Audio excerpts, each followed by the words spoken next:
Dracula by Bram Stoker. Chapter 1. Jonathan Harker's Journal. 3rd of May. Bistritz. Left Munich at 8:35 p.m. on 1st May, arriving at Vienna early next morning. Should have arrived at 6:46, but train was an hour late. Budapest seems a wonderful place from the glimpse which I got of it from the train and the little I could walk through the streets. I feared to go very far from the station, as we had arrived late and would start as near the correct time as possible. The impression I had was that we were leaving the west and entering the east. The most western of splendid bridges over the Danube, which is here of noble width and depth, took us among the traditions of Turkish rule. We left in pretty good time, and came after nightfall to Klausenburg. Here I stopped for the night at the Hotel Royal. I had for dinner, or rather supper, a chicken done up some way with red pepper, which was very good but thirsty. Memorandum. Get recipe for Mina. I asked the waiter, and he said it was called paprika Händel, and that, as it was a national dish, I should be able to get it anywhere along the Carpathians. I found my smattering of German very useful here. Indeed, I don't know how I should be able to get on without it. Having had some time at my disposal when in London, I had visited the British Museum, and made search among the books and maps in the library regarding Transylvania. It had struck me that some foreknowledge of the country could hardly fail to have some importance in dealing with a nobleman of that country. I find that the district he named is in the extreme east of the country, just on the borders of 3 states, Transylvania, Moldavia, and Bukovina, in the midst of the Carpathian Mountains, one of the wildest and least known portions of Europe. I was not able to light on any map or work giving the exact locality of the Castle Dracula, as there are no maps of this country as yet to compare with our own Ordnance Survey maps, but I found that Bistritz, the post town named by Count Dracula, is a fairly well-known place. I shall enter here some of my notes, as they may refresh my memory when I talk over my travels with Mina. In the population of Transylvania there are 4 distinct nationalities: Saxons in the south, and mixed with them the Wallachs, who are the descendants of the Dacians, Magyars in the west, and Szekelyes in the east and north. I am going among the latter, who claim to be descended from Attila and the Huns. This may be so, for when the Magyars conquered the country in the 11th century, they found the Huns settled in it. I read that every known superstition in the world is gathered into the horseshoe of the Carpathians, as if it were the centre of some sort of imaginative whirlpool. If so, my stay may be very interesting. Memorandum. I must ask the Count all about them. I did not sleep well, though my bed was comfortable enough, for I had all sorts of queer dreams. There was a dog howling all night under my window, which may have had something to do with it, or it may have been the paprika, for I had to drink up all the water in my carafe, and was still thirsty. Towards morning I slept, and was wakened by the continuous knocking at my door, so I guess I must have been sleeping soundly then. I had for breakfast more paprika, and a sort of porridge of maize flour, which they said was mamaliga, and eggplant stuffed with forcemeat, a very excellent dish, which they call impletata. Memorandum. Get recipe for this also. I had to hurry breakfast, for the train started a little before 8, or rather it ought to have done so, for after rushing to the station at 7:30, I had to sit in the carriage for more than an hour before we began to move. It seems to me that the further east you go, the more unpunctual are the trains. What ought they to be in China? All day long we seemed to dawdle through a country which was full of beauty of every kind. Sometimes we saw little towns or castles on the top of steep hills, such as we see in old missals. Sometimes we ran by rivers and streams, which seemed from the wide stony margin on each side of them to be subject to great floods. It takes a lot of water, and running strong to sweep the outside edge of a river clear. At every station there were groups of people, sometimes crowds, and in all sorts of attire. Some of them were just like the peasants at home, or those I saw coming through France and Germany, with short jackets and round hats and homemade trousers, but others were very picturesque. The women looked pretty, except when you got near them, but they were very clumsy about the waist. They had all full white sleeves of some kind or other, and most of them had big belts with a lot of strips of something fluttering from them, like the dresses in a ballet, but of course there were petticoats under them.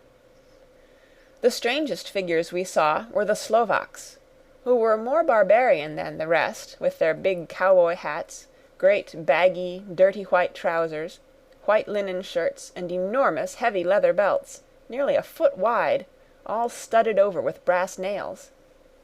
They wore high boots with their trousers tucked into them, and had long black hair and heavy black mustaches. They are very picturesque, but do not look prepossessing. On the stage they would be set down at once as some old Oriental band of brigands. They are, however, I am told, very harmless, and rather wanting in natural self-assertion. It was on the dark side of twilight when we got to Bistritz, which is a very interesting old place. Being practically on the frontier, for the Borgo Pass leads from it into Bukovina, it has had a very stormy existence, and it certainly shows marks of it. 50 years ago a series of great fires took place, which made terrible havoc on 5 separate occasions. At the very beginning of the 17th century it underwent a siege of 3 weeks, and lost 13,000 people, the casualties of war proper being assisted by famine and disease. Count Dracula had directed me to go to the Golden Krone Hotel, which I found, to my great delight, to be thoroughly old-fashioned, for of course I wanted to see all I could of the ways of the country. I was evidently expected, for when I got near the door I faced a cheery-looking elderly woman in the usual peasant dress. White undergarment, with a long double apron, front and back, of coloured stuff, fitting almost too tight for modesty. When I came close, she bowed and said, "The Herr Englishman?" "Yes," I said, "Jonathan Harker." She smiled and gave some message to an elderly man in white shirt-sleeves, who had followed her to the door. He went, but immediately returned with a letter. "My friend, welcome to the Carpathians. I am anxiously expecting you. Sleep well tonight. At 3 tomorrow the diligence will start for Bukovina. A place on it is kept for you. At the Borgo Pass my carriage will await you, and will bring you to me. I trust that your journey from London has been a happy one, and that you will enjoy your stay in my beautiful land. Your friend, Dracula. 4th of May. I found that my landlord had got a letter from the Count, directing him to secure the best place on the coach for me, but on making inquiries as to details he seemed somewhat reticent, and pretended that he could not understand my German. This could not be true, because up to then he had understood it perfectly. At least he answered my questions exactly as if he did. He and his wife, the old lady who had received me, looked at each other in a frightened sort of way. He mumbled out that the money had been sent in a letter, and that was all he knew.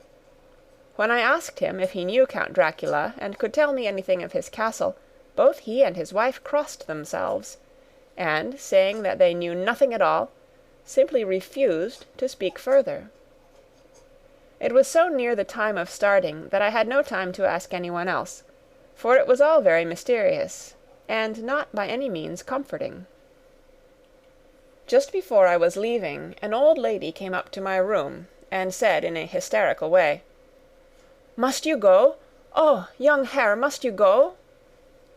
She was in such an excited state that she seemed to have lost her grip of what German she knew, and mixed it all up with some other language which I did not know at all. I was just able to follow her by asking many questions.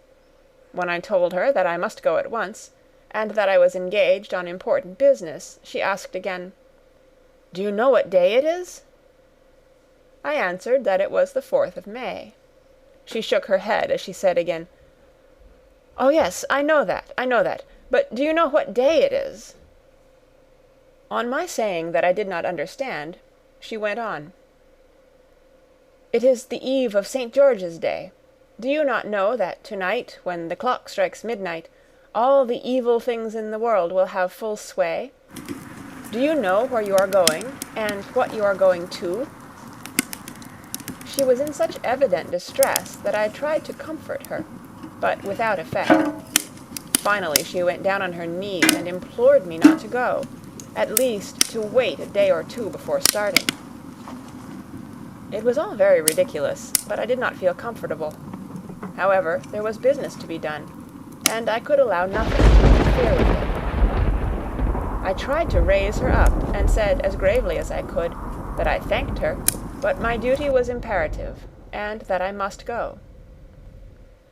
She then rose, and dried her eyes, and taking a crucifix from her neck, offered it to me. I did not know what to do, for, as an English churchman, I have been taught to regard such things as in some measure idolatrous, and yet it seemed so ungracious to refuse an old lady meaning so well, and in such a state of mind. She saw, I suppose, the doubt in my face, for she put the rosary round my neck and said, "For your mother's sake," and went out of the room. I am writing up this part of the diary whilst I am waiting for the coach, which is, of course, late, and the crucifix is still round my neck.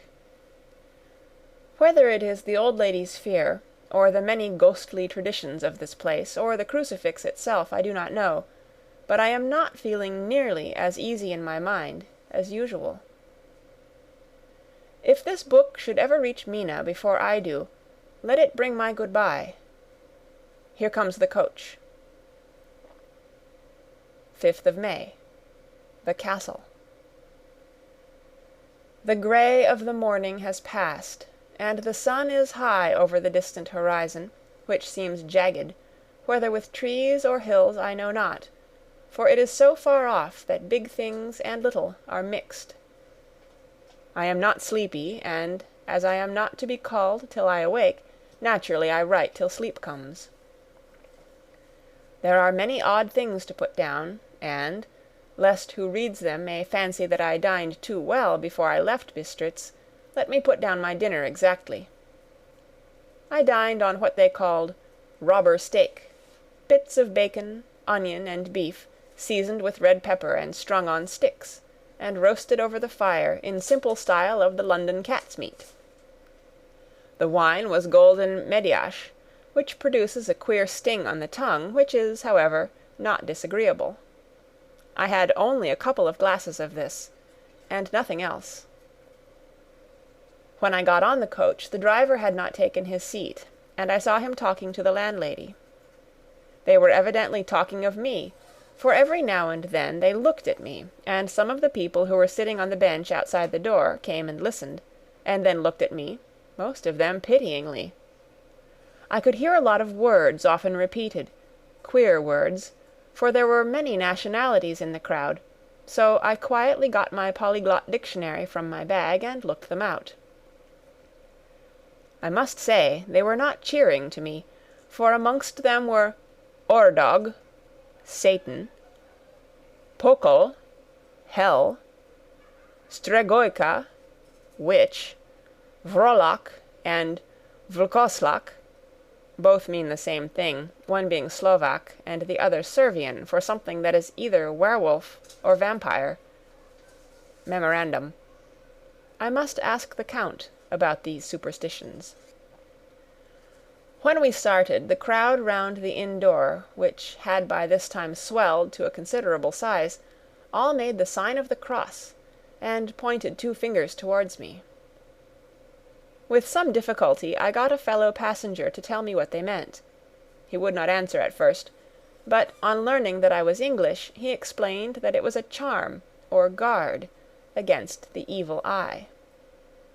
This was not very pleasant for me, just starting for an unknown place to meet an unknown man, but everyone seemed so kind-hearted, and so sorrowful, and so sympathetic, that I could not but be touched.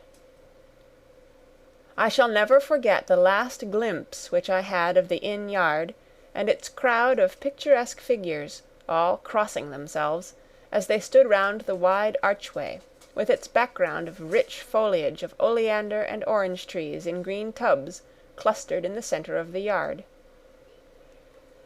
Then our driver, whose wide linen drawers covered the whole front of the box-seat, Gotza, they call them, cracked his big whip over his 4 small horses, which ran abreast, and we set off on our journey. I soon lost sight and recollection of ghostly fears in the beauty of the scene as we drove along, although had I known the language, or rather languages, which my fellow passengers were speaking, I might not have been able to throw them off so easily. Before us lay a green sloping land full of forests and woods, with here and there steep hills, crowned with clumps of trees or with farmhouses, the blank gable end to the road. There was everywhere a bewildering mass of fruit blossom, apple, plum, pear, cherry. And as we drove by I could see the green grass under the trees, spangled with the fallen petals. In and out amongst these green hills of what they call here the Mittelland ran the road, losing itself as it swept round the grassy curve, or was shut out by the straggling ends of pine woods, which here and there ran down the hillsides like tongues of flame. The road was rugged, but still we seemed to fly over it with a feverish haste. I could not understand then what the haste meant, but the driver was evidently bent on losing no time in reaching Borgo Prund. I was told that this road is in summer-time excellent, but that it had not yet been put in order after the winter snows. In this respect it is different from the general run of roads in the Carpathians, for it is an old tradition that they are not to be kept in too good order. Of old the hospodars would not repair them, lest the Turk should think that they were preparing to bring in foreign troops, and so hasten the war, which was always really at loading point. Beyond the green swelling hills of the Mittelland rose mighty slopes of forest up to the lofty steeps of the Carpathians themselves.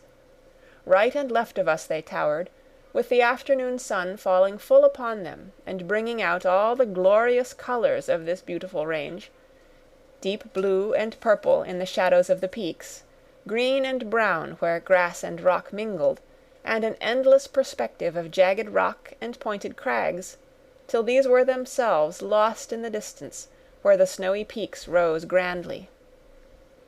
Here and there seemed mighty rifts in the mountains, through which, as the sun began to sink, we saw now and again the white gleam of falling water. One of my companions touched my arm as we swept round the base of a hill, and opened up the lofty snow-covered peak of a mountain, which seemed, as we wound on our serpentine way, to be right before us. "Look, Istenzek, God's seat," and he crossed himself reverently. As we wound on our endless way, and the sun sank lower and lower behind us, the shadows of the evening began to creep round us. This was emphasized by the fact that the snowy mountain top still held the sunset, and seemed to glow out with a delicate cool pink. Here and there we passed Czechs and Slovaks, all in picturesque attire, but I noticed that goiter was painfully prevalent. By the roadside were many crosses, and as we swept by my companions all crossed themselves. Here and there was a peasant man or a woman, kneeling before a shrine, who did not even turn round as we approached, but seemed in the self-surrender of devotion to have neither eyes nor ears for the outer world. There were many things new to me, for instance, hay-ricks in the trees, and here and there very beautiful masses of weeping birch, their white stems shining like silver through the delicate green of the leaves. Now and again we passed a Leiterwagen, the ordinary peasant's cart, with its long, snake-like vertebra, calculated to suit the inequalities of the road. On this were sure to be seated quite a group of home-coming peasants, the Czechs with their white, and the Slovaks with their collared sheepskins, the latter carrying lance-fashion their long staves, with axe at end. As the evening fell, it began to get very cold, and the growing twilight seemed to merge into one dark mistiness with gloom of the trees, oak, beech, and pine, though in the valleys which ran deep between the spurs of the hills, as we ascended through the pass, the dark firs stood out here and there against the background of late-lying snow. Sometimes, as the road was cut through the pine woods that seemed in the darkness to be closing down upon us, great masses of greyness, which here and there bestrewed the trees, produced a peculiarly weird and solemn effect, which carried on the thoughts and grim fancies engendered earlier in the evening, when the falling sunset threw into strange relief the ghost-like clouds, which amongst the Carpathians seemed to wind ceaselessly through the valleys. Sometimes the hills were so steep that, despite our driver's haste, the horses could only go slowly. I wished to get down and walk up them as we do at home, but the driver would not hear of it. "No, no," he said, "you must not walk here. The dogs are too fierce." And then he added, with what he evidently meant for grim pleasantry, for he looked round to catch the approving smile of the rest, "And you may have enough of such matters before you go to sleep." The only stop he would make was a moment's pause to light his lamps. When it grew dark there seemed to be some excitement amongst the passengers, and they kept speaking to him, one after the other, as though urging him to further speed. He lashed the horses unmercifully with his long whip, and with wild cries of encouragement urged them on to further exertions. Then through the darkness I could see a sort of patch of grey light ahead of us, as though there were a cleft in the hills. The excitement of the passengers grew greater. The crazy coach rocked on its great leather springs, and swayed like a boat tossed on a stormy sea. I had to hold on. The road grew more level, and we appeared to fly along. Then the mountains seemed to come nearer to us on each side, and to frown down upon us. We were entering on the Borgo Pass. One by one several of the passengers offered me gifts, which they pressed upon me with an earnestness which would take no denial. These were certainly of an odd and varied kind, but each was given in simple good faith, with a kindly word and a blessing, and that same strange mixture of fear-meaning movements which I had seen outside the hole at Bistritz, the sign of the cross, and the guard against the evil eye. Then, as we flew along, the driver leaned forward, and on each side the passengers, craning over the edge of the coach, peered eagerly into the darkness. It was evident that something very exciting was either happening or expected, but though I asked each passenger, no one would give me the slightest explanation. This state of excitement kept on for some little time, and at last we saw before us the pass opening out on the eastern side. There were dark rolling clouds overhead, and in the air the heavy, oppressive sense of thunder. It seemed as though the mountain range had separated two atmospheres, and that now we had got into the thunderous one. I was now myself looking out for the conveyance which was to take me to the Count. Each moment I expected to see the glare of lamps through the blackness, but all was dark. The only light was the flickering rays of our own lamps, in which the steam from our hard-driven horses rose in a white cloud. We could see now the sandy road lying white before us, but there was on it no sign of a vehicle. The passengers drew back with a sigh of gladness, which seemed to mock my own disappointment. I was already thinking what I had best do, when the driver, looking at his watch, said to the others something which I could hardly hear, it was spoken so quietly, and in so low a tone. I thought it was, "An hour less than the time." Then, turning to me, he spoke in German worse than my own. "There is no carriage here. The Herr is not expected after all. He will now come on to Bukovina, and return to-morrow, or the next day, better the next day."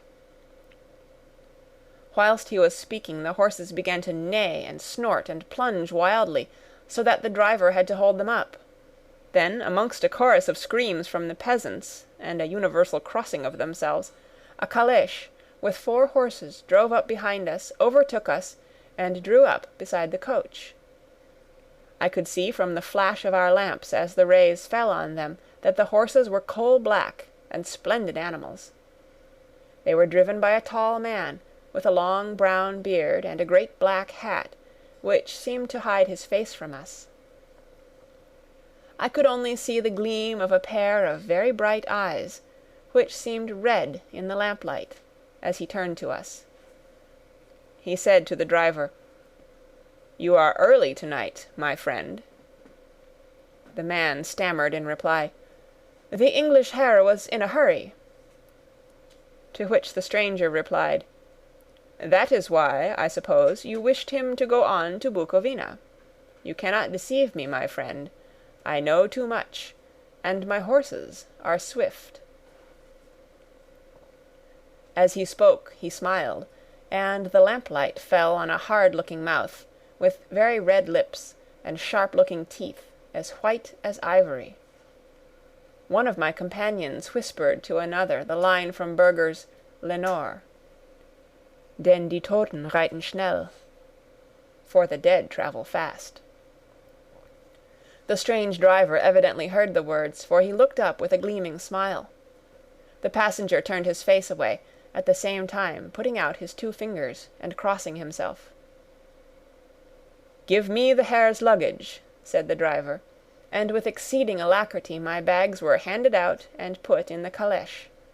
Then I descended from the side of the coach, as the calèche was close alongside, the driver helping me with a hand which caught my arm in a grip of steel. His strength must have been prodigious. Without a word he shook the reins, the horses turned, and we swept into the darkness of the pass. As I looked back I saw the steam from the horses of the coach by the light of the lamps, and projected against it the figures of my late companions crossing themselves. Then the driver cracked his whip and called to his horses, and off they swept on their way to Bukovina. As they sank into the darkness I felt a strange chill, and a lonely feeling came over me. But a cloak was thrown over my shoulders and a rug across my knees, and the driver said in excellent German, "The night is chill, mein Herr, and my master the Count bade me take all care of you. There is a flask of Slivovitz," the plum brandy of the country, "underneath the seat, if you should require it." I did not take any, but it was a comfort to know it was there all the same. I felt a little strangely, and not a little frightened. I think had there been any alternative I should have taken it, instead of prosecuting that unknown night journey. The carriage went at a hard pace straight along, then we made a complete turn, and went along another straight road. It seemed to me that we were simply going over and over the same ground again, and so I took note of some salient point, and found that this was so. I would have liked to have asked the driver what this all meant, but I really feared to do so, for I thought that, placed as I was, any protest would have had no effect in case there had been an intention to delay. By and by, however, as I was curious to know how time was passing, I struck a match, and by its flame looked at my watch. It was within a few minutes of midnight. This gave me a sort of shock, for I suppose the general superstition about midnight was increased by my recent experiences. I waited, with a sick feeling of suspense. Then a dog began to howl somewhere in a farmhouse far down the road, a long, agonized wailing, as if from fear. The sound was taken up by another dog, and then another and another, till, borne on the wind, which now sighed softly through the pass, a wild howling began, which seemed to come from all over the country, as far as the imagination could grasp it, through the gloom of the night. At the first howl the horses began to strain and rear, but the driver spoke to them soothingly, and they quieted down, but shivered and sweated, as though after a runaway from sudden fright. Then far off in the distance, from the mountains on each side of us, began a louder and a sharper howling, that of wolves, which affected both the horses and myself in the same way, for I was minded to jump from the calèche and run, whilst they reared again and plunged madly, so that the driver had to use all his great strength to keep them from bolting. In a few minutes, however, my own ears got accustomed to the sound, and the horses so far became quiet that the driver was able to descend, and to stand before them. He petted and soothed them, and whispered something in their ears, as I have heard of horse-tamers doing, and with extraordinary effect, for under his caresses they became quite manageable again, though they still trembled. The driver again took his seat, and shaking his reins, started off at a great pace. This time, after going to the far side of the pass, he suddenly turned down a narrow roadway, which ran sharply to the right. Soon we were hemmed in with trees, which in places arched right over the roadway till we passed as through a tunnel. And again great frowning rocks guarded us boldly on either side. Though we were in shelter, we could hear the rising wind, for it moaned and whistled through the rocks, and the branches of the trees crashed together as we swept along. It grew colder and colder still, and fine, powdery snow began to fall, so that soon we and all around us were covered with a white blanket. The keen wind still carried the howling of the dogs, though this grew fainter as we went on our way. The baying of the wolves sounded nearer and nearer, as though they were closing round on us from every side. I grew dreadfully afraid, and the horses shared my fear. The driver, however, was not in the least disturbed. He kept turning his head to left and right, but I could not see anything through the darkness. Suddenly, away on our left, I saw a faint, flickering blue flame. The driver saw it at the same moment. He at once checked the horses, and, jumping to the ground, disappeared into the darkness. I did not know what to do, the less as the howling of the wolves grew closer, but while I wondered, the driver suddenly reappeared again, and without a word took his seat, and we resumed our journey. I think I must have fallen asleep and kept dreaming of the incident, for it seemed to be repeated endlessly, and now looking back it is like a sort of awful nightmare. Once the flame appeared so near the road that even in the darkness around us I could watch the driver's motions. He went rapidly to where the blue flame arose. It must have been very faint, for it did not seem to illumine the place around it at all, and, gathering a few stones, formed them into some device. Once there appeared a strange optical effect. When he stood between me and the flame he did not obstruct it, for I could see its ghostly flicker all the same. This startled me, but as the effect was only momentary, I took it that my eyes deceived me straining through the darkness. Then for a time there were no blue flames, and we sped onwards through the gloom, with the howling of the wolves around us, as though they were following in a moving circle. At last there came a time when the driver went further afield than he had yet gone, and during his absence the horses began to tremble worse than ever, and to snort and scream with fright. I could not see any cause for it, for the howling of the wolves had ceased altogether. But just then the moon, sailing through the black clouds, appeared behind the jagged crest of a beetling, pine-clad rock, and by its light I saw around us a ring of wolves, with white teeth and lolling red tongues, with long sinewy limbs and shaggy hair. They were 100 times more terrible in the grim silence which held them than even when they howled. For myself, I felt a sort of paralysis of fear. It is only when a man feels himself face to face with such horrors that he can understand their true import. All at once the wolves began to howl as though the moonlight had had some peculiar effect on them. The horses jumped about and reared, and looked helplessly round with eyes that rolled in a way painful to see. But the living ring of terror encompassed them on every side, and they had perforce to remain within it.